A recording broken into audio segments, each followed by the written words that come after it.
नमस्ते, मैं प्राध्यापक रामेश्वर बनकर, विवेकानंद कनिष्ठ महाविद्यालय हिंदी विभाग औरंगाबाद। इस शैक्षणिक वर्ष की ये दूसरी वीडियो लेक्चर है। इस वीडियो लेक्चर द्वारा हम 12वीं कक्षा की जो नया पाठ्य पुस्तक है, इस नए पाठ्य पुस्तक की जो पहली कविता है जिसका नाम नवनिर्माण, उसके कवि त्रिलोचन जी हैं। इस नवनिर्माण कविता को आज हम पढ़ने वाले हैं। नवनिर्माण का अर्थ है नया कुछ करने की प्रेरणा। इस कविता द्वारा कवि त्रिलोचन जी ने हमें कुछ नया करने की जो सलाह है वो इस कविता द्वारा दी है। इस नवनिर्माण कविता को देखने के पहले हम इस कविता के जो कवि हैं त्रिलोचन जी, इनका परिचय देखेंगे। कवि त्रिलोचन जी का परिचय। त्रिलोचन जी का वास्तविक नाम वासुदेव सिंह है। त्रिलोचन जी का जन्म 20 अगस्त 1917 को उत्तर प्रदेश के सुल्तानपुर जिले के कटघरा चिरानी पट्टी में हुआ है। त्रिलोचन जी हिंदी के अतिरिक्त अरबी, फारसी, अंग्रेजी इस भाषा को भी वह जानने वाले हैं। त्रिलोचन जी पत्रकारिता के क्षेत्र में भी सक्रिय रहे हैं। त्रिलोचन जी की काव्य भाषा प्रयोगधर्मिता है। उस प्रयोगधर्मिता में नवयुवक, नए कवि, नए लेखक को एक नव सृजनात्मक करने की जो क्रिया है वो इस त्रिलोचन जी के द्वारा उन लोगों के लिए प्रेरणादायी बनी। त्रिलोचन जी का वास्तविक साहित्य भारत के ग्राम यानी गांवों में, भारतीय ग्रामीण क्षेत्र में, उस गांव में समाज के उस वर्ग को संबोधित करता है कि जो वर्ग कई वर्षों से दबला हुआ, कुचला हुआ जो वर्ग है, उस वर्ग का साहित्य कवि त्रिलोचन जी ने लिखा है। त्रिलोचन जी की साहित्यिक भाषा लोक भाषा है।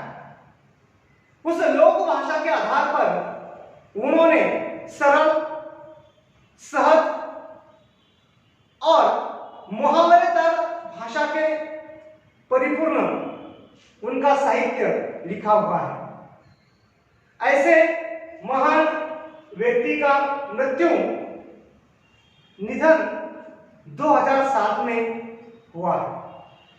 उनकी प्रमुख कृतियां धरती, दिंगत, गुलाब और बुलबुल, उस जनपद का कवि हूं मैं, सबका अपना आकाश, इस तरह के उनके कविता संग्रह है। देश का उनके कहानी संग्रह है।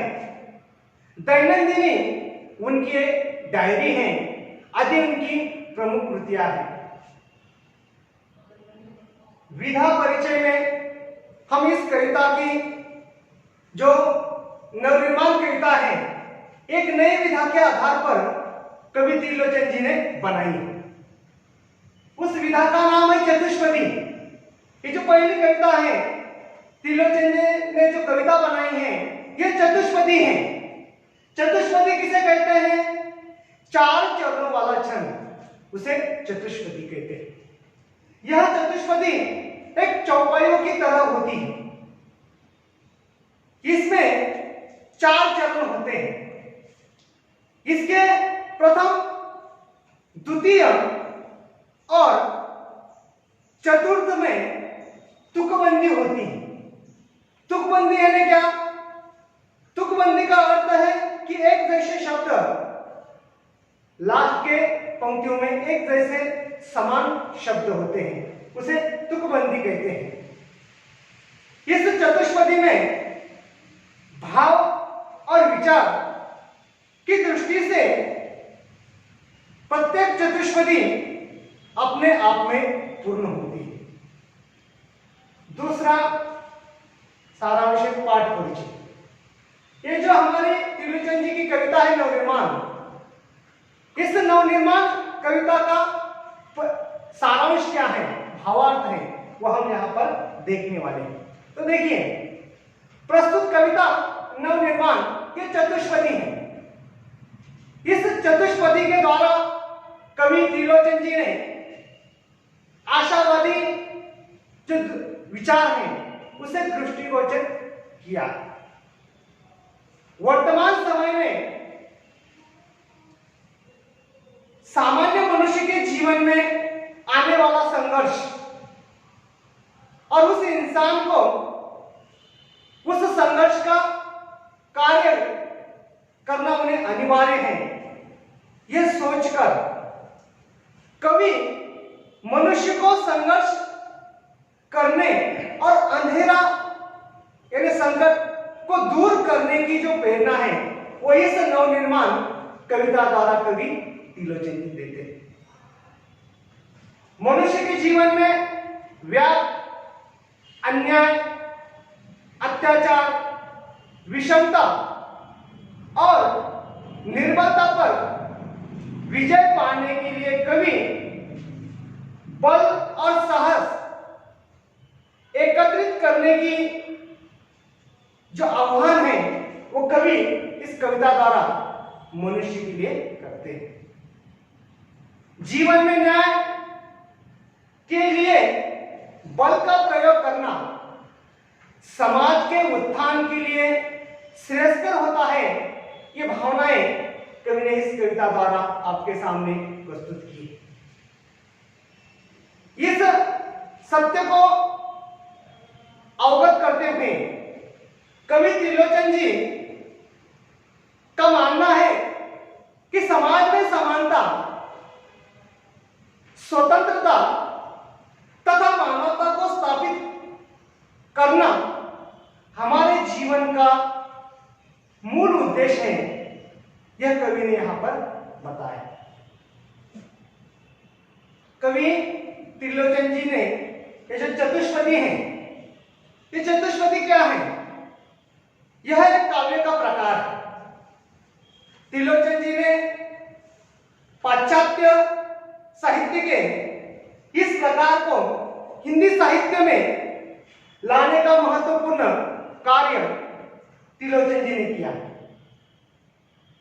शेक्सपियर के काव्य पद्धति के अनुसार उन्होंने यह जो चतुष्पदी है, इस चतुष्पदी को हिंदी में लाने का महत्वपूर्ण कार्य त्रिलोचन जी ने किया है। इस साहित्य का जो प्रकार है, इसका विकास त्रिलोचन जी ने किया। तो हम दूसरा विभाग है कविता का उद्देश्य। इस नवनिर्माण कविता का उद्देश्य क्या है? वह है, प्रथम उद्देश्य है आशावादी बनने की प्रेरणा। कवि ने इस कविता द्वारा मनुष्य के लिए आशावादी बनने की जो प्रेरणा है वो इस कविता द्वारा उन्होंने दी। दूसरा है संघर्ष करना मनुष्य के लिए अनिवार्य है, यह दूसरा उद्देश्य उन्होंने इस कविता द्वारा बताया। तीसरा उद्देश्य है संघर्ष करके अंधेरा, संकट दूर करने की जो प्रेरणा है उन्होंने इस कविता द्वारा दी है। चौथा उद्देश्य है अन्याय, अत्याचार, विषमता और निर्बलता पर विजय पाना, वह उनका महत्वपूर्ण उद्देश्य है। पांचवा उद्देश्य है बल और साहस को एकत्रित करने की जो प्रयोग है उन्होंने इस कविता द्वारा वो प्रयोग किया। 6 नंबर पर पीड़ितों को बचाने के लिए, न्याय दिलाने के लिए बल का प्रयोग करना उनका मुख्य उद्देश्य। सातवां उद्देश्य है समाज में समानता, स्वतंत्रता तथा मानवता को स्थापित करना जीवन का मूल उद्देश्य होना चाहिए। यह कवि त्रिलोचन जी ने इस कविता द्वारा आपके सामने बताया। पहली चतुष्पदी है, तुमने विश्वास दिया है मुझको, तुमने विश्वास दिया है मुझको, मन का विश्वास दिया है मुझको, मन का विश्वास दिया है मुझको। मैं इसे भूमि पर संभालूंगा, मैं इसे भूमि पर संभालूंगा। तुमने आकाश दिया है मुझको, तुमने आकाश दिया है मुझको। नवनिर्माण कविता की पहली चतुष्पदी है। पहले चतुष्पदी में कवि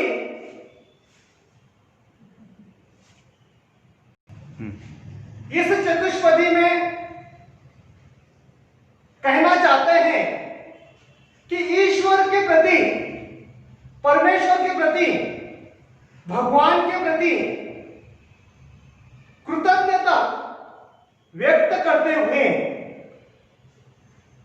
उन्होंने कुदरत के प्रतिनिधित्व के रूप में उन्हें पूरे विश्वास के साथ यह जो जीवन दिया है, मनुष्य के लिए जीवन मिला है, यह जीवन धरती पर रहते हुए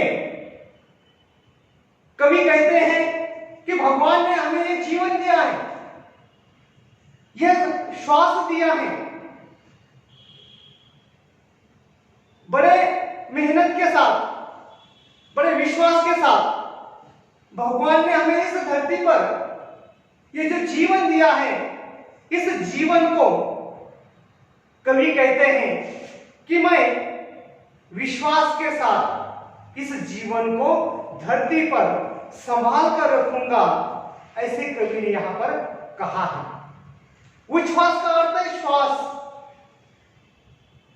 कवि कहते हैं कि इस धरती पर मुझे जीवन दिया है, श्वास दिया है, तो मैं उसे विश्वास के साथ संभालूंगा। ऐसे कवि यहां पर ईश्वर के प्रति उनके जो विचार हैं, आकाश, यह संसार ईश्वर ने, प्रभु ने हमें दिया है, तो इस संसार को मैं, मनुष्य का जो जीवन है वह विश्वास के साथ जीवन को अच्छी तरह से संभाल कर रखूंगा, ऐसे कवि ने पहले पद में कहा। दूसरी चतुष्पदी है, सूत्र यह तोड़ नहीं सकते हैं, सूत्र यह तोड़ नहीं सकते हैं, तोड़कर जोड़ नहीं सकते हैं, तोड़कर जोड़ नहीं सकते हैं। वह में जाए कहीं भी उड़ जाए, वह में जाए कहीं उड़ जाए, भूमि को छोड़ नहीं सकते, भूमि को छोड़ नहीं सकते। दूसरे चतुष्पदी में सूत्र का अर्थ है नियम, धागा, वेव का अर्थ है आकाश, भूमि का अर्थ है धरती। प्रस्तुत चतुष्पदी में कवि त्रिलोचन जी ने धरती माता के प्रति, मातृभूमि के प्रति अपना लगाव, अपना मन यहां पर प्रस्तुत किया है। तो देखिए, कवि कहते हैं कि यह नियम है, सूत्र है, जीवन में रिश्ते और प्रेम के जो बंधन है, इसकी अहमियत है वो मनुष्य ने देनी चाहिए। प्रेम और रिश्ता का जो बंधन है वो धागे की तरह होता है, वो नाजुक होता है, उसे कभी तोड़ना नहीं चाहिए, ऐसे कवि यहां पर कहते हैं। अगर हम उसे तोड़ नहीं सकते हैं तो इस संबंधों को, प्रेम और ईश्वर के संबंधों को अहमियत देनी चाहिए, ऐसे कवि यहां पर कहते हैं। जिसे तोड़ दिया जाता है उसे कभी जोड़ा नहीं जाता। जो धागा होता है, अगर उसे हम तोड़ देते हैं तो फिर से उस धागे को हम कभी उसी तरह जोड़ नहीं सकते। इसी तरह जीवन का नियम है, जिसे तोड़ा जाता है उसे जोड़ा नहीं जाता है। एक बार अगर प्रेम रिश्ते टूट जाते हैं तो उसे लाख प्रयास कीजिए, उसे कभी जोड़ा नहीं जा सकता है। फिर कवि ये कहते हैं कि दूसरे पंक्तियों में, वह में जाए कहीं भी उड़ जाए, भूमि को छोड़ नहीं सकते हैं। दूसरे पद की जो तीसरी पंक्तियां हैं, यहां पर कवि ने मनुष्य के लिए एक जीवन की प्रेरणा दी है कि मनुष्य जीवन में कुछ पाने के लिए, सफलता प्राप्त करने के लिए, जीवन का उद्देश्य प्राप्त करने के लिए, मनुष्य जीवन में कामयाबी पाने के लिए कहीं पर चले जाए, फिर भी ये जो संसार है वह हमें अर्थ है आकाश। हम कहीं पर चले जाए, पूरे संसार में चले जाए, यह संसार, यह आकाश मनुष्य के लिए खुला है। भले मनुष्य के लिए यह आकाश खुला है, मनुष्य स्वच्छंद के साथ उड़ान कर सकता है, वह कहीं पर चले जाए, फिर भी इस धरा पर, इस धरती पर हमारा लगाव होना चाहिए। ये कवि तीसरे पद में कवि मनुष्य के लिए कहता है कि मनुष्य कामयाबी के लिए कहीं पर भी चले जाए, लेकिन अपने धरती के प्रति मनुष्य का जो लगाव है, मनुष्य की जो आत्मीयता है, वो जुड़ी रहनी चाहिए। उस जुड़े रहने का ही परिणाम है कि दरअसल धरती से जुड़ा हुआ आदमी, मनुष्य लक्ष्य को प्राप्त कर सकता है। यही यहां पर कवि ने यहां पर बताया है कि तात्पर्य यह है कि सफलता की जो उड़ान है, उस उड़ान को भरने के लिए अस्तित्व, मनुष्य का जो अस्तित्व होता है और उसका जो आधार होता है, उसके परिवार के जो लोग होते हैं, उसकी जो मातृभूमि होती है, यह अस्तित्व और आधार के बिना मनुष्य कभी कामयाब नहीं हो सकता है। यही यहां पर उन्होंने बताया है कि अस्तित्व और आधार को कभी उन्होंने भूलना नहीं चाहिए।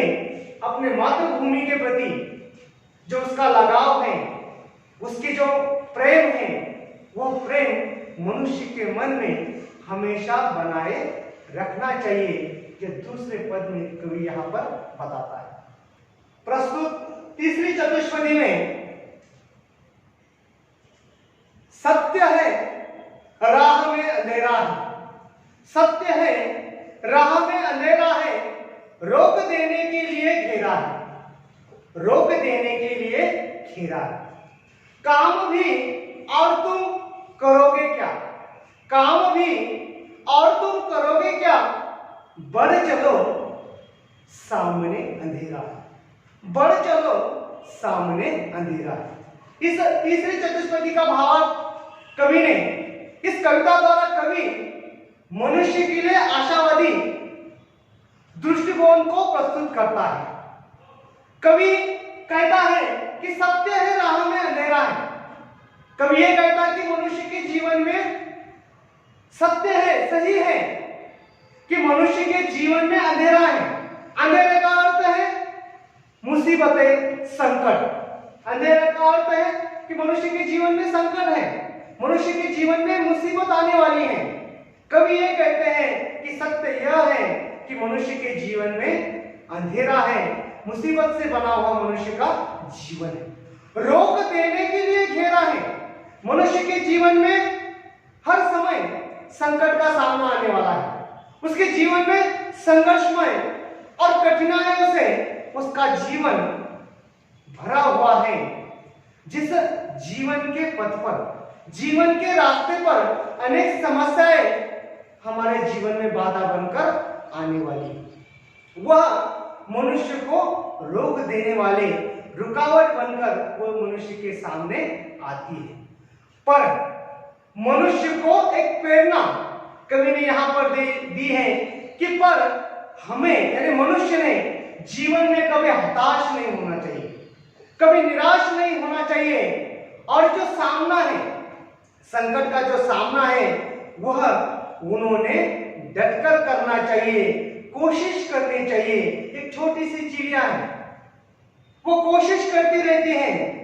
छोटी सी चिड़िया दाना लेकर 100 बार गिरती है, गिरकर चढ़ना, चढ़कर गिरना, उसकी मेहनत रंग लाती है। उसी तरह मनुष्य ने जीवन में कोशिश करनी चाहिए, हताश नहीं होना चाहिए, निराश नहीं होना चाहिए, हर समय संकट का सामना डटकर करना चाहिए, ऐसे कवि यहाँ पर कहते हैं। हमारे जीवन में काम यही है कि हमें उस जिम्मेदारियों को, उस संकट को हर समय लड़ना चाहिए, दूसरा कोई उपाय भी नहीं है।